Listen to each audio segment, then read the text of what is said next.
King David ruled for 40 years. Then he died, and his son Solomon began to rule over Israel. God spoke to Solomon and asked him what he wanted most that God should do for him. Solomon asked that God would make him very wise.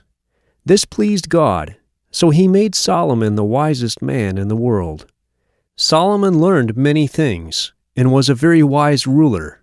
God also made him very wealthy.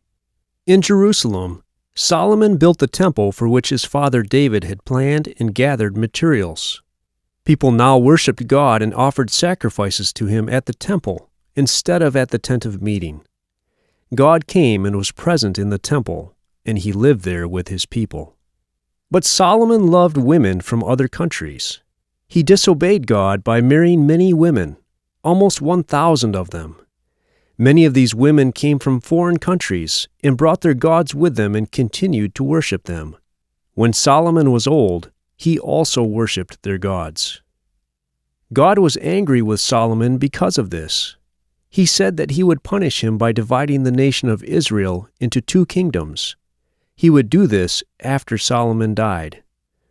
After Solomon died, his son Rehoboam became king. All the people of the nation of Israel came together to accept him as their king. They complained to Rehoboam that Solomon had made them do a lot of hard work and pay a lot of taxes. They asked Rehoboam to make them work less. But Rehoboam answered them in a very foolish way. He said, "You say that my father Solomon made you work hard, but I will make you work harder than he did, and I will make you suffer worse than he did." When the people heard him say this, most of them rebelled against him. 10 tribes left him, only 2 tribes remained with him. These 2 tribes called themselves the Kingdom of Judah. The other 10 tribes made a man named Jeroboam to be their king. These tribes were in the northern part of the land. They called themselves the Kingdom of Israel. But Jeroboam rebelled against God and caused the people to sin. He built 2 idols for his people to worship. They no longer went to Jerusalem in the Kingdom of Judah to worship God at the temple. The kingdoms of Judah and Israel became enemies and often fought against each other. In the new Kingdom of Israel, all the kings were evil. Many of these kings were killed by other Israelites who wanted to become king in their place. All of the kings and most of the people of the Kingdom of Israel worshipped idols. When they did this, they often slept with prostitutes and sometimes even sacrificed children to the idols.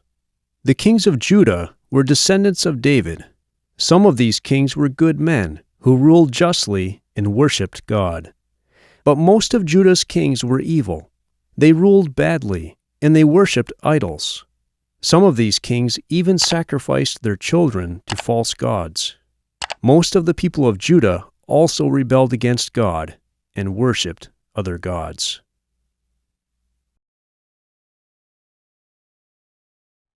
Unfolding Word, Open Bible Stories.